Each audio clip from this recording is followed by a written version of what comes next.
Hey guys, been a little while. Well, not really. Anyway, I thought the rain was going to be here for a week. Turns out it was here for about 2.5 days.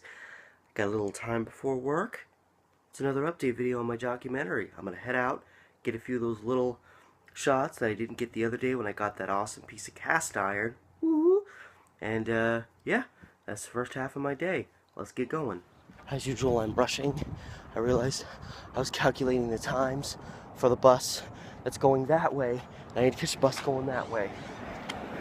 I'm not even sure I made it in time. Alright, bonus. Did not miss the bus. Just check the transit tracker. It's only like 2 or 3 minutes away. But yeah, I'm heading back down into Oregon City to shoot briefly, and also there's a random Wells Fargo ATM. Like, the machine is just by itself in a parking lot at a shopping center, and I need to get the rest of my rent money. So it's a kill two birds with one stone kind of scenario. And I'm back in Oregon City. There's the blue heron. Anywho, since the last time I was here, I actually dug in a little deeper. I mostly pulled up a bunch of old newspapers from like back in the day when this was actually happening.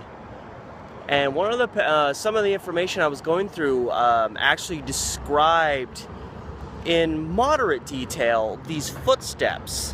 They found footsteps leading from where the second bag of remains was discovered on April 14th after the torso was found on April 12th.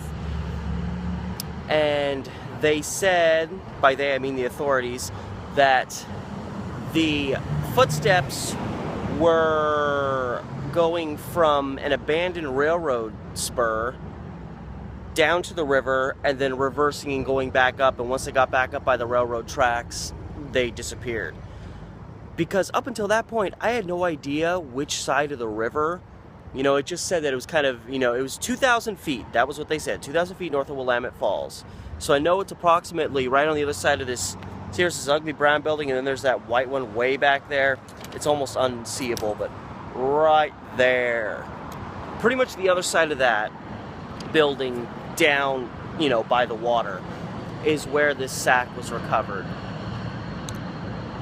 So one thing I do know, this side of the river, Oregon City, railroad tracks right up there, and they lead right over there. This killer could have walked through here. Again, you know, a lot of this part of the mill is not, you know, doesn't predate 1946, so this probably would have been more open. There's no railroad tracks in West Lynn on the other side of the river, anywhere near the river. So I know for a fact they even found one of another feed sack that had been dropped along the railroad track. So there's another piece of information showing it was by railroad tracks, which means it had to be on this side of the river. So I know for a fact it happened right through here. So that's what I'm here to get some video for. And I'm back now at the Oregon City Transit, not Oregon City Transit Center, that's where I was at, Oregon City Shopping Center. I was in such a rush to get the shooting that I got some good stuff, just not as much as I wish. I wish I had time to do more, but I had less than an hour down there, so I wasn't even thinking about pulling this thing out. But anyway, I got over there, shot my bit, turned out pretty good. I got some footage going through the tunnel. There's an old tunnel there that you use to get up to the point where you're on the other side, just the other side of the railroad tracks from the mill and the river. I tend to think that's probably the route that the perpetrator took. It's very secluded. There's not a lot of people going through there today. I mean, I don't even want to imagine how few people were going through there back in the 40s when the population around here was thousands less than it is today, at least. But yeah, it's a little after 11, and got my rent money. I have so much money on me right now. I'm gonna get mugged for sure.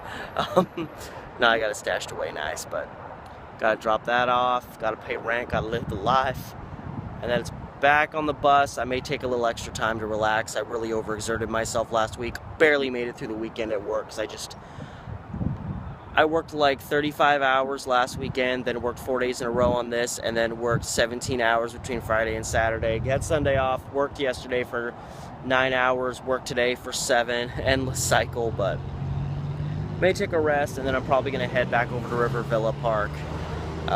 Or I'll just do the Beaverton trip, depending on how I feel. The Beaverton trip's a lot more just sitting on my butt on public transportation, so I may do that today. This is I'm not fooling around. I know I may sound lazy when I'm just like, oh, I don't know if I got this in me to do it, but I've really been just, because you have to remember, in addition to all this trekking around, I don't have a car. I'm doing all this bussing around, shooting all these videos, having to work real fast.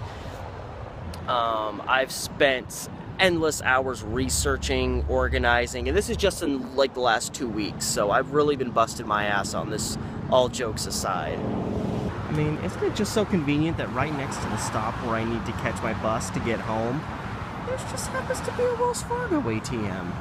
Just, you know, all by its lonesome.